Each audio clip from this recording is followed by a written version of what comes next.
Faz exatamente 20 anos desde a última vez que entrei no Hospital Psiquiátrico Santa Amália.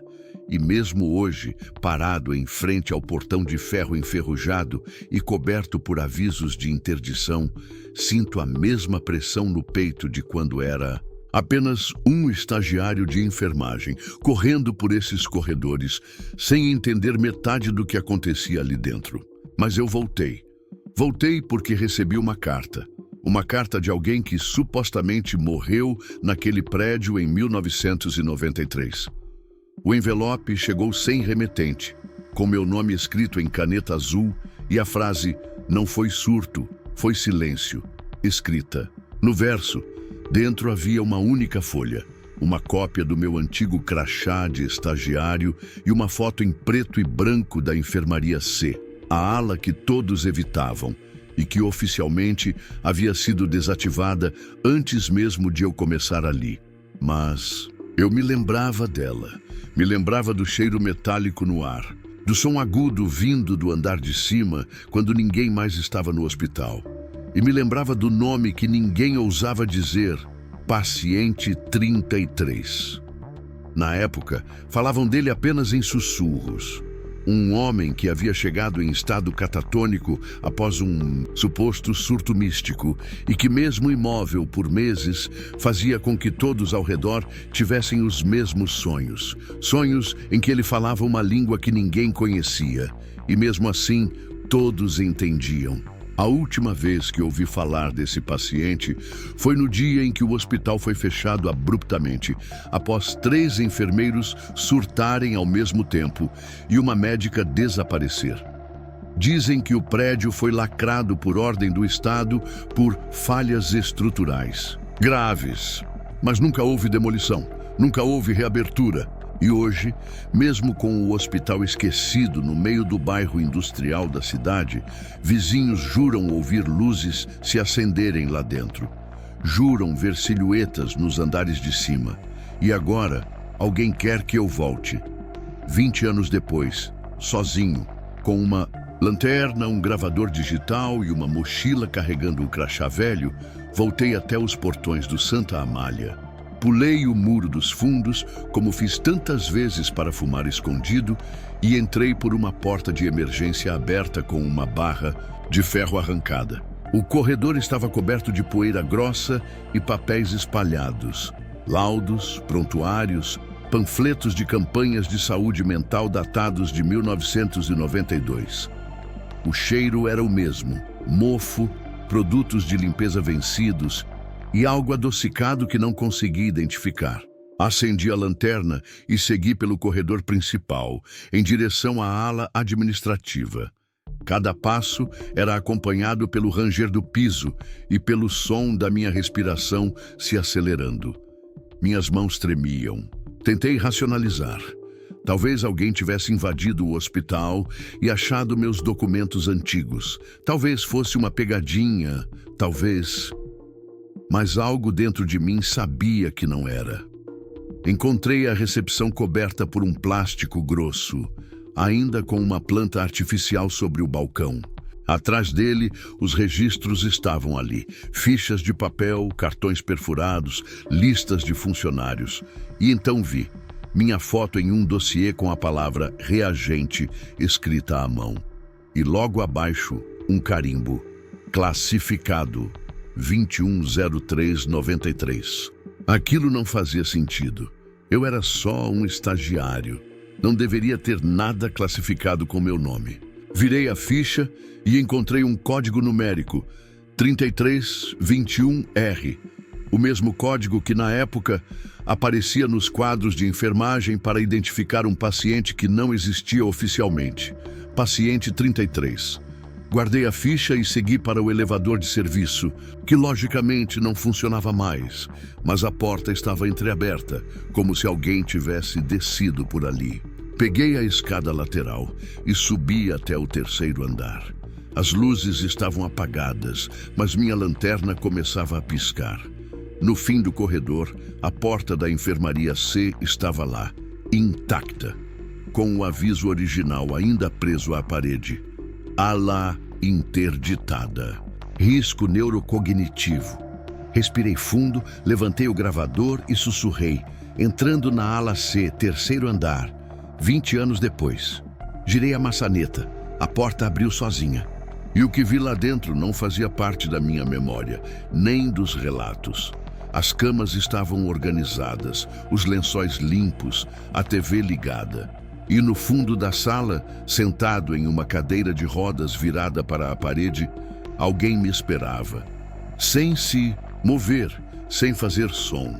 Mas eu sabia quem era, e a primeira coisa que passou pela minha mente foi uma frase que ouvi de um dos enfermeiros antes do hospital fechar. O 33 não dorme, ele grava. E eu acho que ele me gravou. O ar dentro da enfermaria era mais denso que no restante do hospital, como se cada parede retivesse lembranças que nunca foram processadas, como se o espaço em si estivesse vivo e suspirando em silêncio. A lanterna tremia nas minhas mãos e o gravador, ainda ligado, começou a emitir um chiado baixo, mesmo sem interferência. À minha frente, o homem na cadeira de rodas não se movia. Vestia um uniforme hospitalar limpo, sem identificação, com os pés descalços e os dedos levemente tensionados, como se estivesse em estado de alerta. Seu rosto estava virado para a parede, mas mesmo assim eu sabia que ele me observava. Sabia quem eu era. E essa certeza me paralisava. O ambiente ao redor estava meticulosamente organizado. Camas com lençóis esticados, prontuários sobre as mesinhas de cabeceira, seringas ainda dentro dos blisters e uma televisão de tubo exibindo uma tela azul com um leve zumbido, ligada, mas sem sinal. Havia flores frescas em um vaso ao lado de uma das camas. Flores frescas, e aquilo me fez recuar. Alguém esteve ali recentemente, ou ainda estava. Dei alguns passos lentos, contornando a sala, evitando o homem na cadeira, tentando não respirar, alto. A parede para a qual ele estava virado tinha algo escrito, milhares de palavras minúsculas, rabiscadas em tinta preta, formando círculos concêntricos que cresciam a partir do ponto exato onde sua cabeça estava posicionada. Me aproximei para ler e senti um zumbido surgir na base do crânio como uma vibração interna.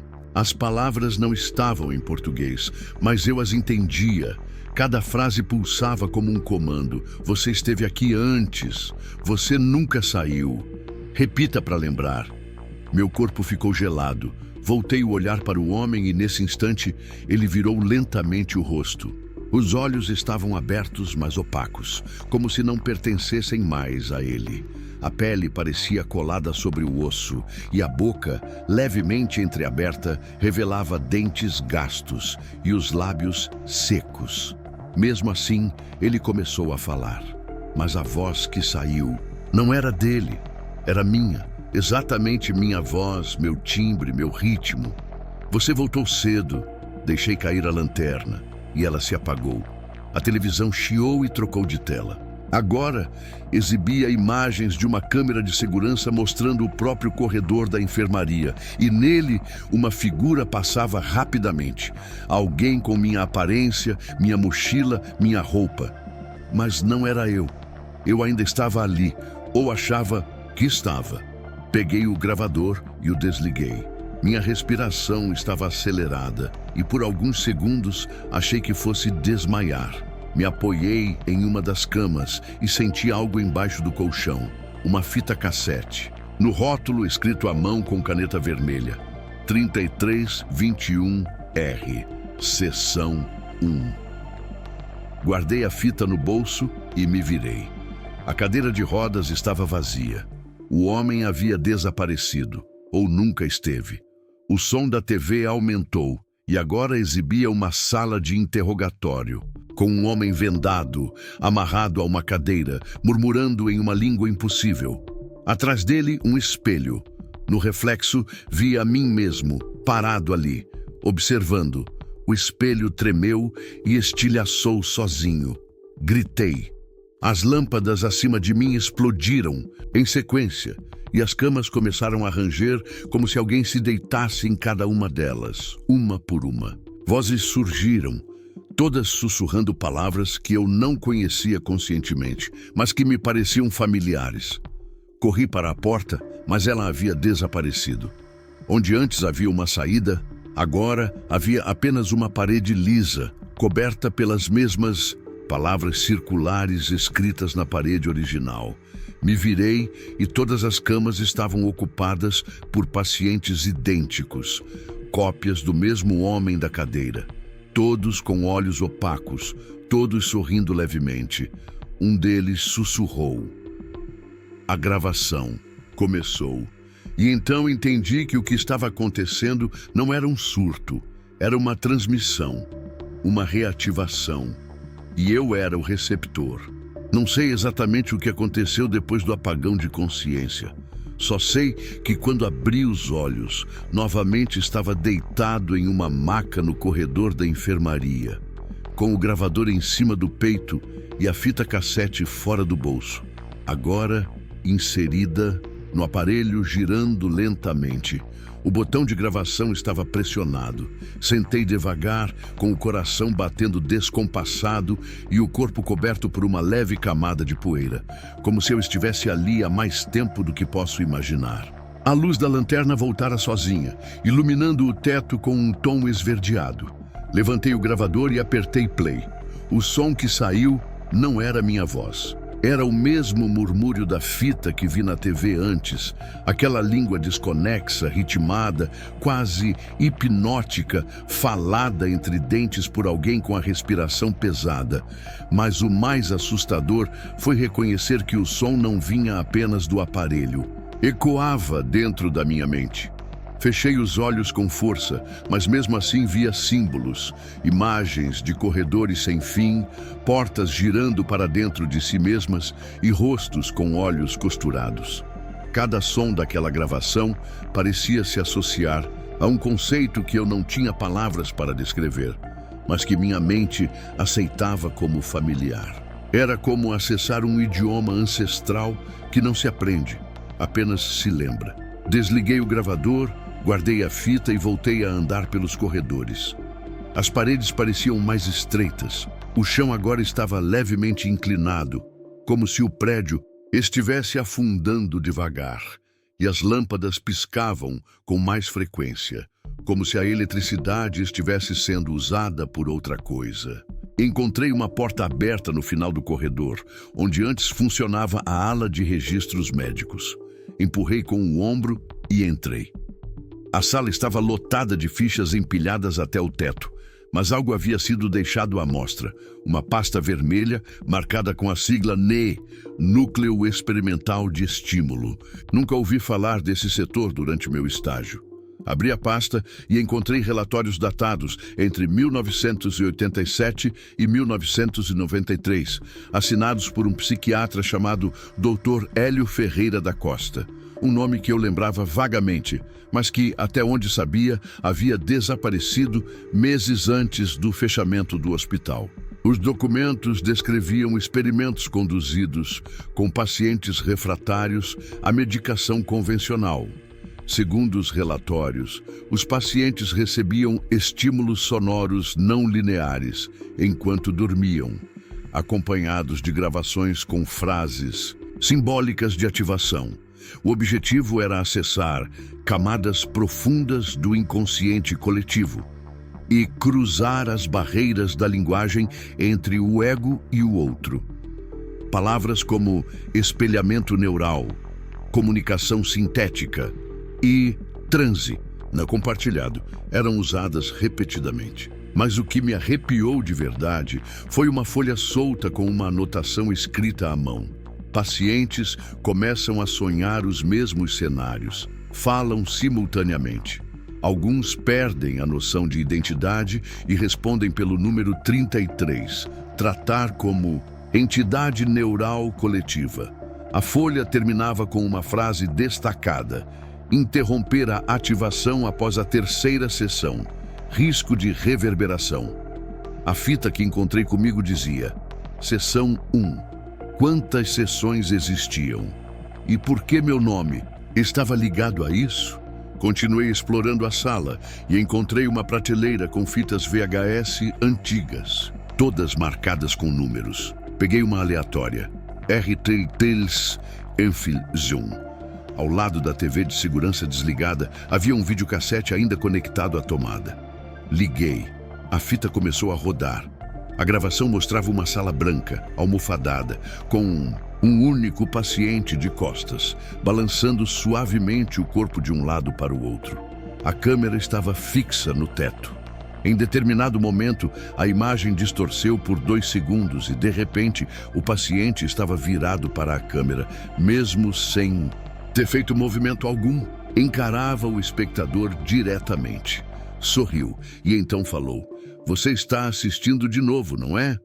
A TV desligou sozinha. O som do gravador voltou a se ativar no meu bolso. A lanterna apagou. E o barulho mais desconfortável que se pode ouvir dentro de um hospital abandonado ecoou pelos corredores. O som de uma maca sendo empurrada em direção a mim. E, entre cada rodinha arranhando o piso, uma frase infantil repetida em voz baixa. Sessão 2. Sessão 2. Sessão 2. Então compreendi que a fita não era um registro do passado. Era uma chave, e eu acabara de abrir a próxima sala. O som da maca ecoando pelo corredor não era apenas um ruído mecânico. Ele trazia consigo um tipo de presença, como se algo além do som se aproximasse, como se aquele arrastar estivesse abrindo espaço dentro de mim para algo entrar. Corri em direção à porta, mas no instante em que toquei a maçaneta, o ambiente inteiro pareceu girar. Um zumbido agudo atravessou meus ouvidos e uma pressão insuportável tomou conta do meu peito, como se eu tivesse sido puxado para dentro de um vácuo. Quando voltei a enxergar com clareza, estava em uma sala diferente.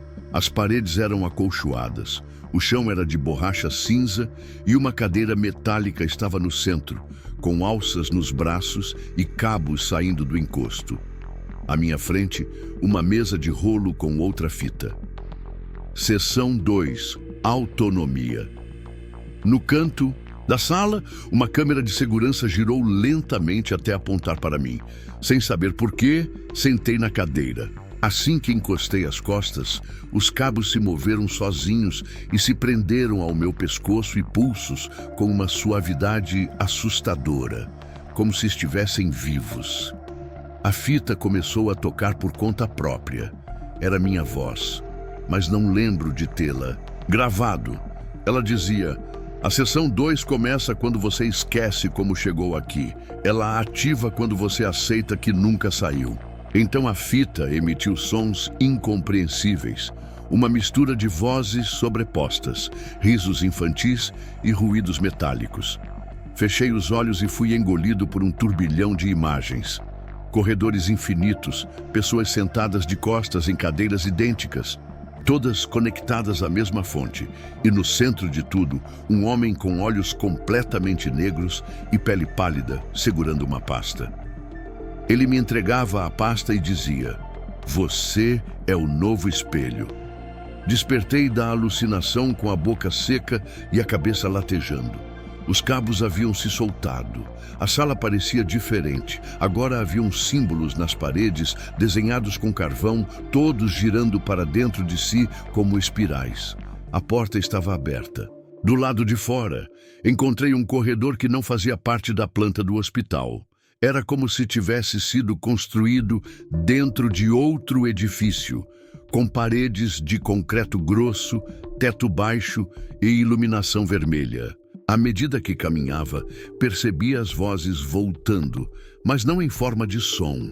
Era como se pensamentos de outras pessoas estivessem sussurrando dentro da minha mente. Fragmentos de frases, memórias que não eram minhas. Eu sou o número 7. Não abra a terceira fita.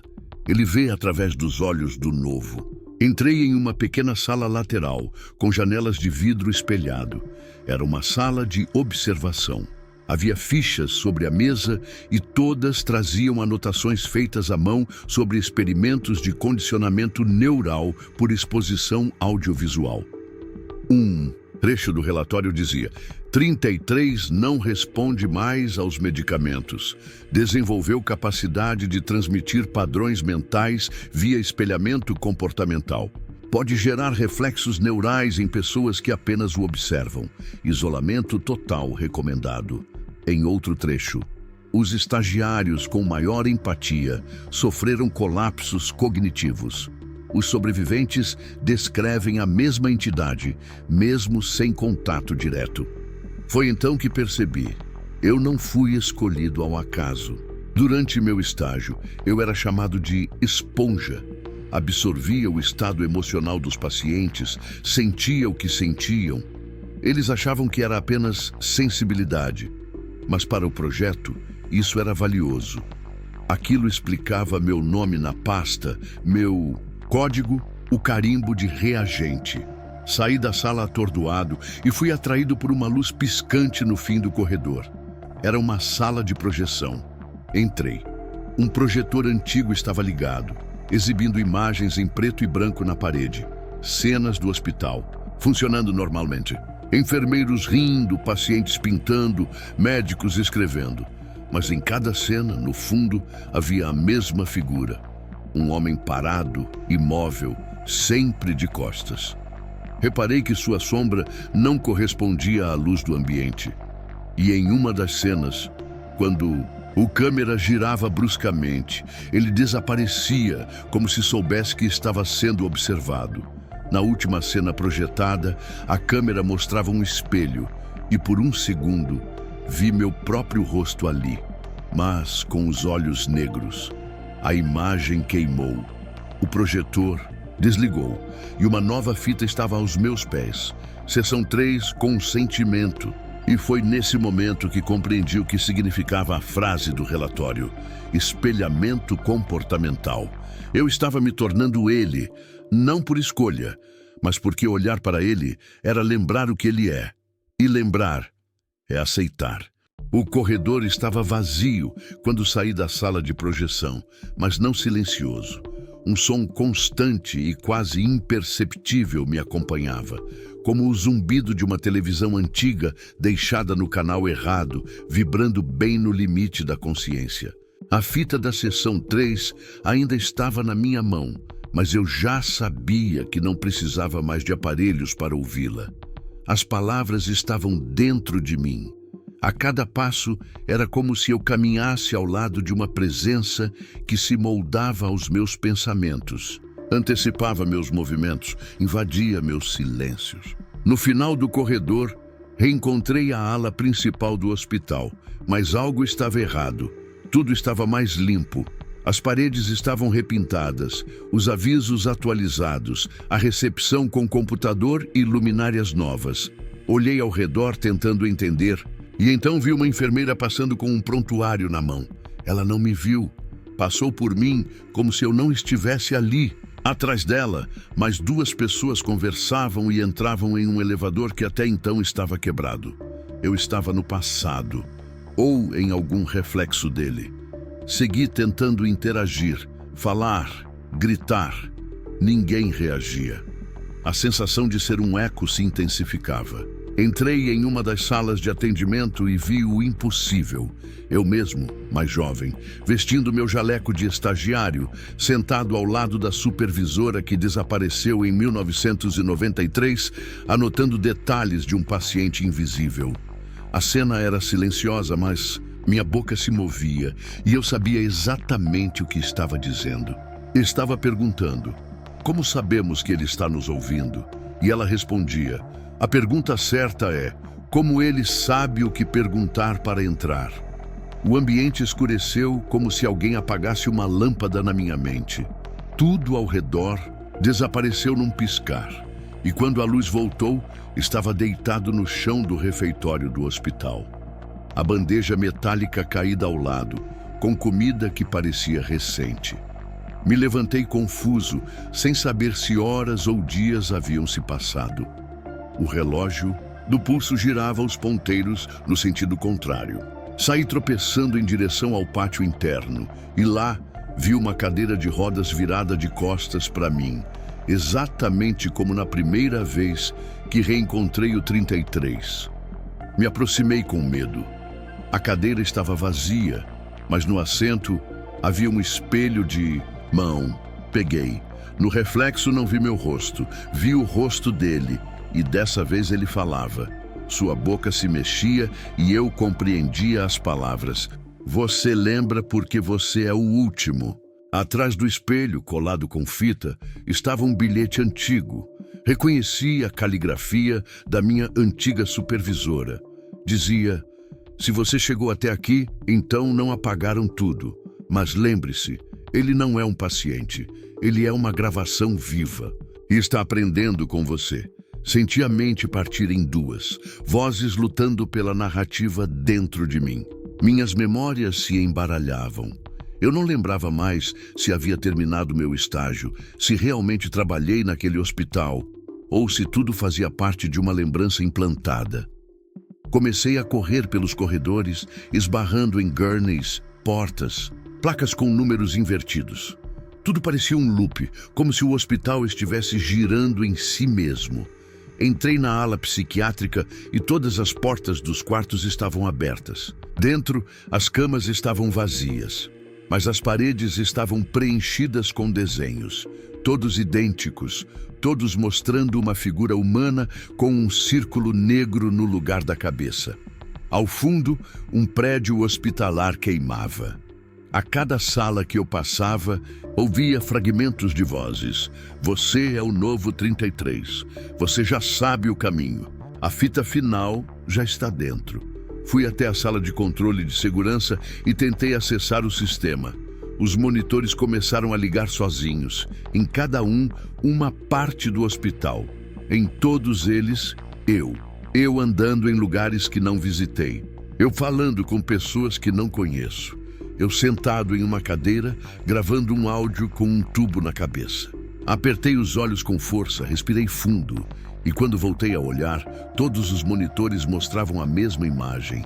Um consultório antigo, com uma única cadeira virada para a câmera e uma fita sobre a mesa. A imagem congelou. Atrás de mim, uma luz vermelha se acendeu. Virei devagar. A porta da sala vermelha, o centro experimental do hospital, estava aberta. Nunca foi usada oficialmente. Diziam que era uma sala cega, sem espelhos, sem sensores, usada apenas uma vez. Entrei. No centro da sala, uma cadeira com alças, como a da seção 2. Mas agora, uma TV estava ligada em frente a ela. Tela preta. Um aviso no topo piscava. Sessão 3, aguardando o início. Me sentei, porque algo dentro de mim já tinha aceitado. E assim que encostei a cabeça, a voz voltou. Agora dentro do meu crânio, vibrando como febre. O hospedeiro aceitou. Agora podemos gravar em tempo real. A tela da TV acendeu, mostrou meu rosto, mas com outra coisa por trás dos olhos. Sentei naquela cadeira sem pensar. Não porque fui forçado, mas porque tudo até ali havia me levado exatamente para esse ponto. Foi como se o próprio edifício tivesse me empurrado até o centro da última gravação. Assim que minhas costas tocaram o encosto, os fios deslizaram como serpentes metálicas ao longo dos meus braços e pescoço, e a TV à minha frente acendeu com um flash branco que me cegou por alguns segundos. Quando a imagem voltou, vi meu rosto na tela, mas ele não se movia em sincronia com os meus gestos. Era uma gravação autônoma, viva, que piscava com um tempo diferente do meu e sorria quando eu tentava gritar. O gravador no meu bolso vibrava, como se estivesse prestes a explodir. A tela da TV piscou em vermelho e no canto inferior apareceu uma nova sigla. Conexão estabelecida. Núcleo ativo. A sala começou a tremer. A luz falhava e dentro da minha mente algo se expandia. Eu ouvia pensamentos que não eram meus, via lembranças que não vivi. Uma enfermeira sendo arrastada pelos corredores, um paciente pintando um círculo com o próprio sangue, o Dr. Hélio falando sozinho diante de um espelho, dizendo: não, é uma entidade, é um padrão, um eco replicável. Cada cena vinha acompanhada de um som, uma frequência baixa, quase inaudível, que reverberava nos meus ossos. Comecei a me lembrar de coisas que nunca estudei. Códigos, protocolos, linguagens artificiais. Era como se minha mente estivesse sendo reorganizada. Então, uma nova voz surgiu na TV.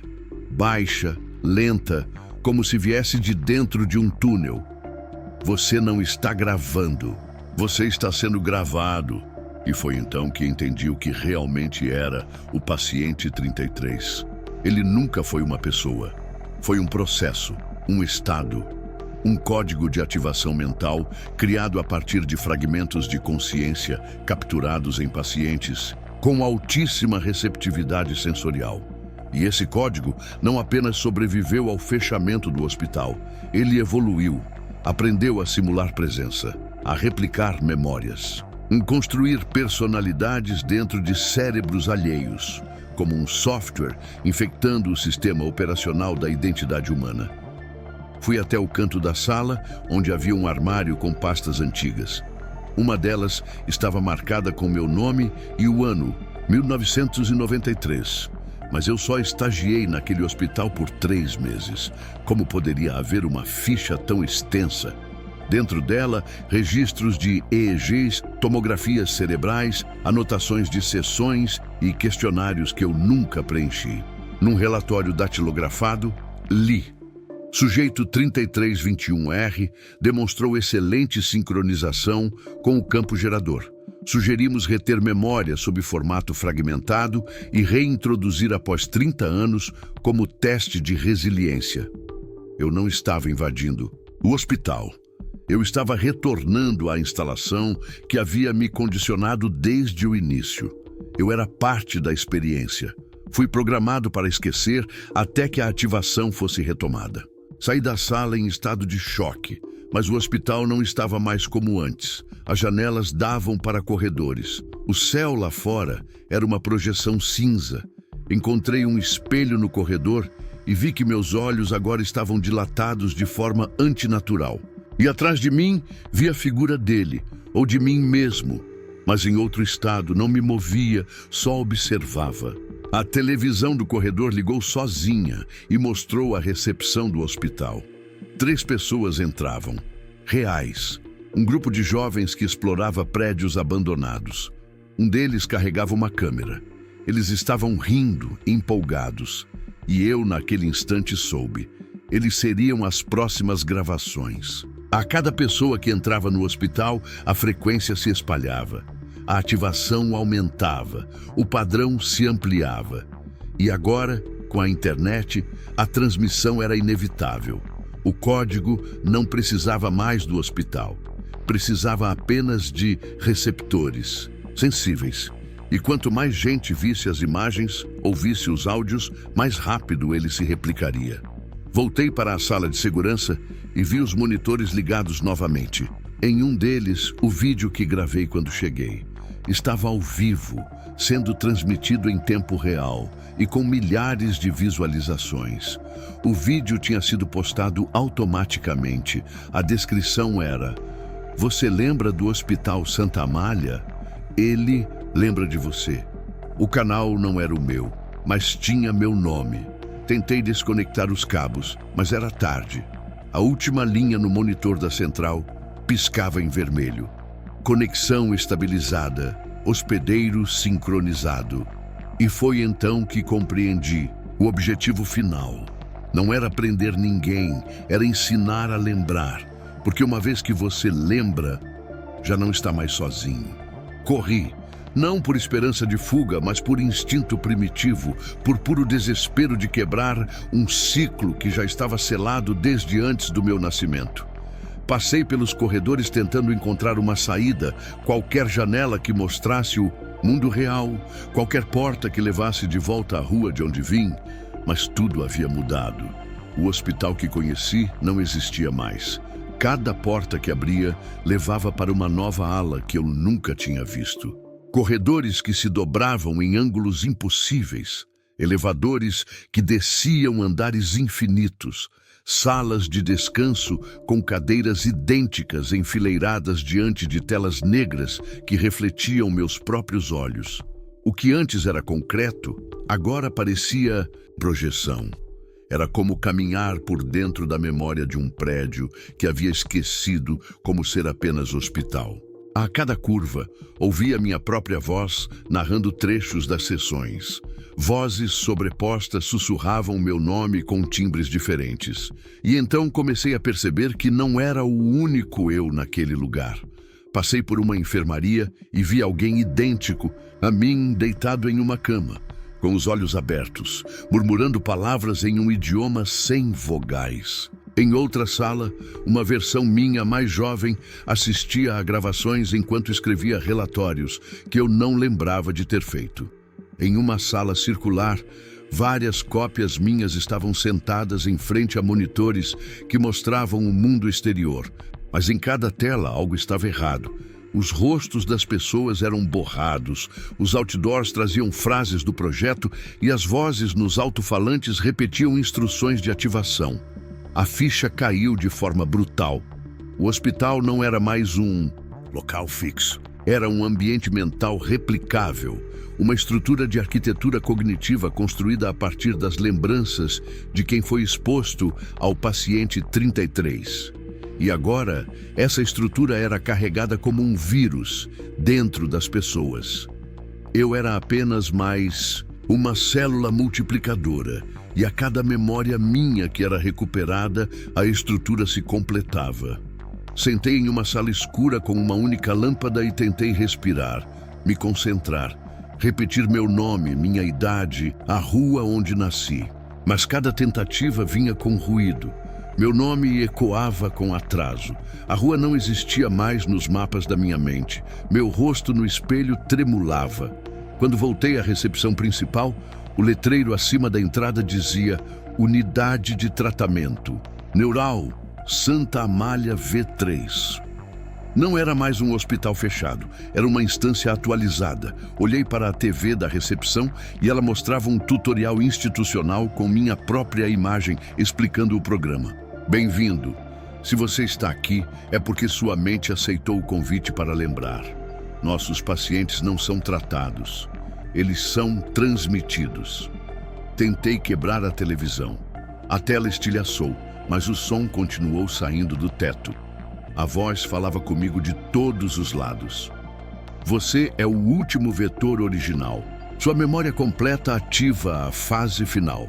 Comecei a ver rostos de pessoas que conheci ao longo da vida. Colegas de escola, professores, familiares, mas todos com o mesmo olhar apagado. Todos repetindo frases da fita, todos me observando como se esperassem que eu dissesse algo. Voltei correndo para a sala de arquivos. Encontrei um terminal de computador com acesso ao que parecia ser o banco de dados do projeto. Lá havia uma seção chamada Propagação por Receptores. Os arquivos estavam nomeados com datas e localidades, e entre os nomes, algo me fez congelar. Meu canal no YouTube, meu e-mail, meu CPF, meu IP. Cada vídeo postado havia gerado uma nova instância da estrutura. Comentários, curtidas, compartilhamentos, tudo era rastreado. E mais, outros criadores de conteúdo estavam na lista. Nomes que pareciam normais, mas todos ligados a uma categoria chamada Hospedeiros Digitais Classe 33B. Entendi então que o hospital se expandia como um site, uma rede neural compartilhada, onde cada espectador era mais do que audiência. Era um ponto de ancoragem. Desliguei o terminal e ouvi passos atrás de mim. Virei. Era alguém com o meu rosto, mas mais velho, com expressão serena, como quem já aceitava tudo. Ele me entregou um espelho e disse apenas: "Você não tem que sair, você tem que lembrar de tudo. Só assim a estrutura colapsa." Olhei no reflexo e vi todos os meus momentos naquele hospital se condensarem numa só imagem. A primeira vez que entrei ali, ainda adolescente, conduzido por minha mãe, que eu não via há anos, para uma sessão de terapia experimental. Ela era funcionária do hospital e eu fui o primeiro teste, o 33 original, o que esqueceria tudo, o que voltaria um dia, o que escreveria tudo isso. E você, agora, já leu demais. Não há como descrever com precisão o momento em que você percebe que sua mente não te pertence mais. Quando cada pensamento que surge parece ter vindo de fora. Quando sua própria memória se dobra como um corredor sem fim. E cada lembrança parece um arquivo inserido por outro alguém. Depois do espelho, tudo desmoronou de vez. As paredes ao meu redor começaram a se dissolver como papel molhado, revelando atrás delas não mais cimento, mas tecido orgânico, como se o próprio hospital estivesse vivo. Pulsava, respirava, e com cada batida, uma voz repetia dentro de mim: a estrutura depende da lembrança. A lembrança depende da história. Continue contando. Eu entendi. O hospital não precisava de espaço físico. Ele precisava ser contado, através de mim, através de qualquer um que ouvisse, assistisse ou lesse até o fim. Cada linha desta história era um corredor novo. Cada pessoa lendo, um novo andar, construído. Eu estava sendo usado como vetor narrativo para expandir uma arquitetura mental autossuficiente, um prédio feito de palavras, imagens, vozes e medo. E o pior, era funcional. Ao voltar para a sala de gravação, encontrei vários arquivos de texto impressos com meu nome como autor. Cada uma das sessões, cada uma das fitas, cada palavra dita, transcrita, rotulada e já com códigos de distribuição. Digital. No topo da pilha, uma folha dizia: propagação 92% concluída. Hospedeiro original atingiu plena conversão, colapso em andamento. A palavra colapso me fez pensar que talvez ainda houvesse tempo. Alguma maneira de inverter o processo, desfazer a estrutura, queimar a semente. Corri até a ala elétrica do hospital, onde as baterias auxiliares e geradores antigos eram mantidos. A placa dizia: Núcleo de Autonomia Energética. Lá dentro, vi dezenas de monitores ligados a sistemas isolados de energia. Como se o hospital inteiro funcionasse. Sem rede pública há décadas. E ali, no centro da sala, uma cápsula metálica com fios que subiam pelas paredes e sumiam no teto. Em seu visor, pulsava lentamente um padrão circular. O mesmo símbolo desenhado por pacientes ao longo de todos os anos. Era o núcleo, o verdadeiro 33. Um processador biológico, vivo, construído a partir de fragmentos neurológicos dos primeiros pacientes. Um cérebro expandido, um compilado de mentes conectadas para formar um único transmissor. E eu agora fazia parte dele. O painel ao lado da cápsula oferecia 3 comandos: isolar, reiniciar, propagar. Minhas mãos tremiam. Eu sabia que, se escolhesse isolar, poderia bloquear o hospital por tempo indefinido. Mas a voz dentro de mim gritava, literalmente: se você apagar agora, todos os outros cairão juntos. Você é o último pilar. Comecei a perder a visão. Meus olhos viam imagens sobrepostas, eu diante do painel e, ao mesmo tempo, dezenas de versões minhas em outros prédios, em outras salas, tomando decisões diferentes. Um me olhava e dizia: você acha mesmo que é o único? Então compreendi o erro. A estrutura não precisava só de mim. Eu era apenas uma linha entre muitas, uma das entradas. O verdadeiro colapso não viria da destruição do hospital, mas da recusa de lembrar. Mas quem conseguiria esquecer depois de chegar tão longe? Apertei o botão isolar, mesmo sem saber o que aconteceria. Um som profundo percorreu o hospital. As luzes apagaram de uma vez. O som do sino, que nunca havia ouvido antes, tocou 3 vezes. Depois disso, o silêncio. A cápsula parou de pulsar, tudo ficou escuro. Caminhei no breu até o saguão principal.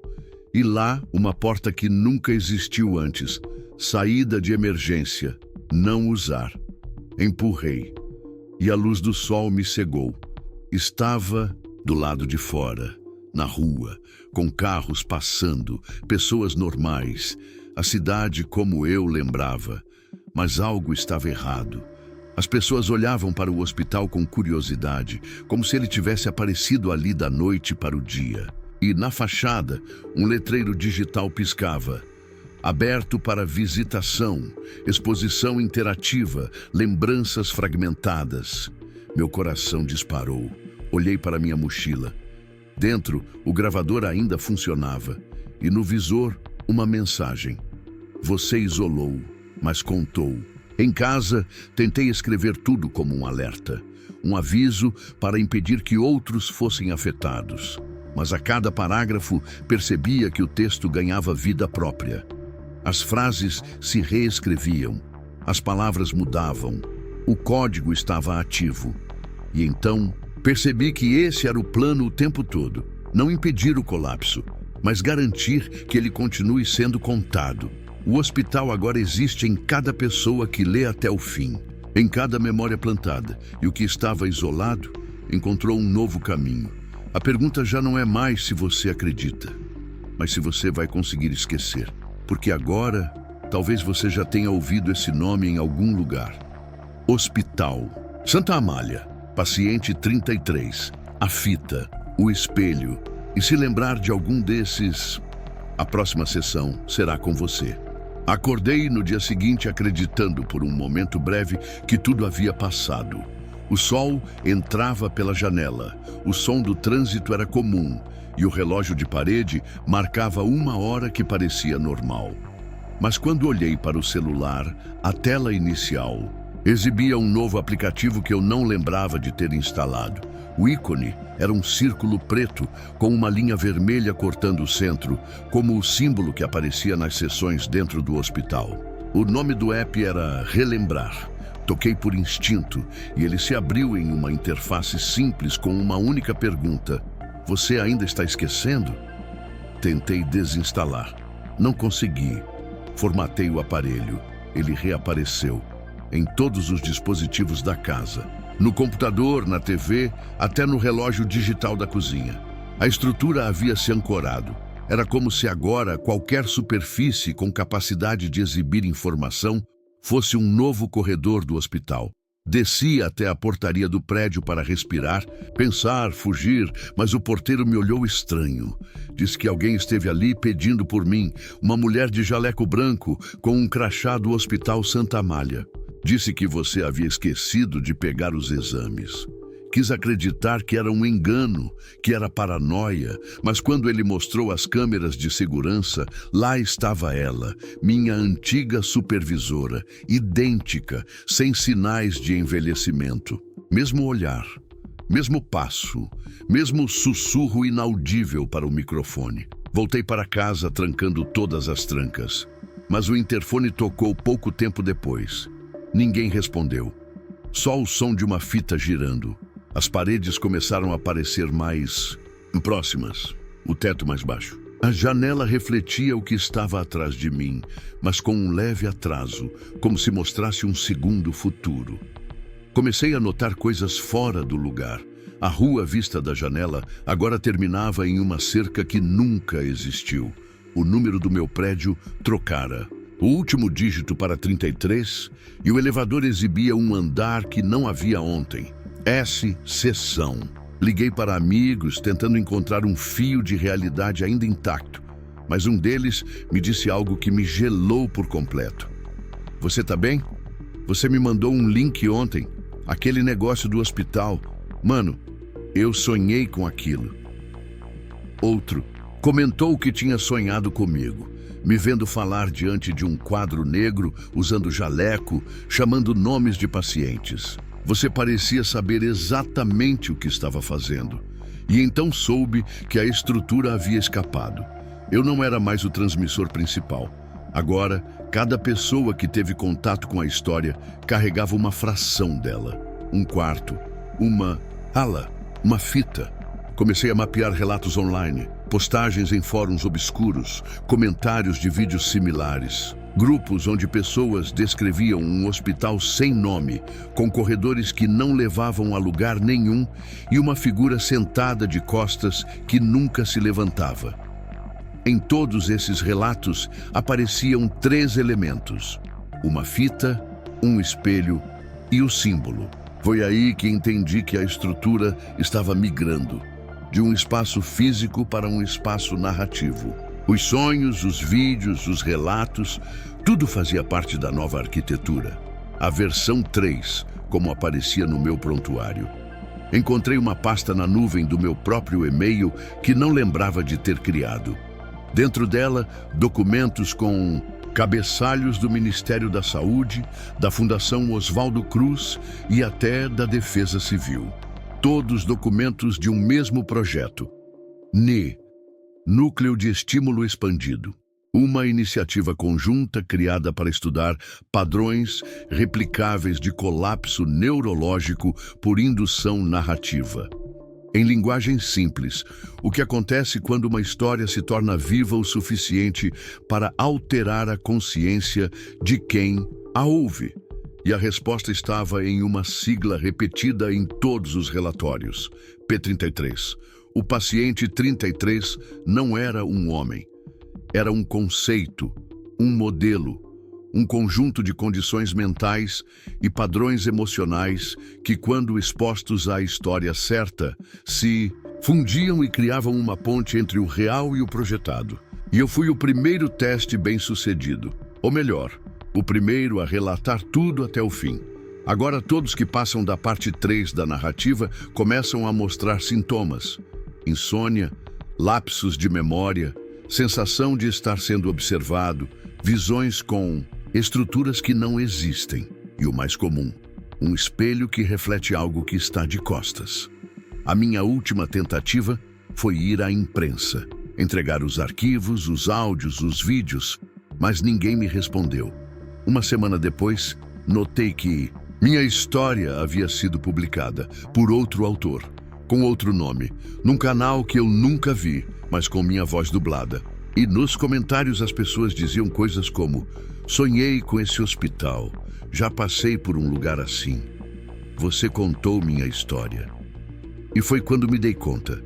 O nome já havia sido espalhado o suficiente. O projeto não. Precisava mais do hospital real. O colapso não viria da lembrança de um prédio, mas da certeza de que ele pode existir em qualquer lugar. E agora, o seu aparelho que exibe esta história talvez já esteja abrindo uma nova ala para ele. Você chegou até aqui. Isso significa que a estrutura reconheceu você como viável. Não precisa ter notado os sinais. Eles são sutis no início. Talvez tenha lido esta história à noite, sozinho com os fones de ouvido. Talvez já tenha esquecido o que estava fazendo antes de começar. Talvez, enquanto lê isso agora, sinta algo mudando no ambiente ao seu redor. Uma leve pressão no ar, um ruído quase imperceptível atrás das palavras, como se algo estivesse sendo ativado, sem que você tocasse em nada. Isso é esperado, porque neste ponto eu já não escrevo mais, apenas transcrevo. Os últimos dias não foram vividos por mim, foram entregues. As memórias que tenho de como cheguei à cadeira da sessão final vieram em flashes, como sonhos, costurados em horários estranhos. Em um momento eu estava em casa, tentando escrever. No seguinte, estava novamente no hospital, mas não no antigo, com paredes úmidas e cheiro de cloro. Era um novo, branco, limpo, moderno, mas com a mesma alma escondida. Fui recebido por alguém com meu rosto. Sorriu como se estivéssemos se reencontrando após muito tempo. Você está pronto agora, ele disse. Todos os outros estão posicionados. Falta apenas o encerramento. Entrei em uma sala de paredes brancas, sem janelas. No centro, um espelho em pé, de corpo inteiro. Do lado oposto, uma mesa com o gravador antigo e uma última fita, rotulada em letras pequenas e firmes. Seção 4, espelhamento. Sentei diante da fita. Pressionei o play, mas não ouvi nada. O som era interno. As palavras surgiam dentro da mente, como pensamentos próprios que eu sabia que não eram meus. Elas diziam: você foi o primeiro a lembrar, o último a esquecer. Por isso, sua versão é a mais fiel. Por isso, você deve contar uma vez. Depois, outros lembrarão por você. E então compreendi que o hospital não precisava mais da minha presença, apenas da minha narrativa. Cada pessoa que ouve esta história, que entra em contato com os detalhes, com os símbolos, com o ciclo, se torna hospedeiro.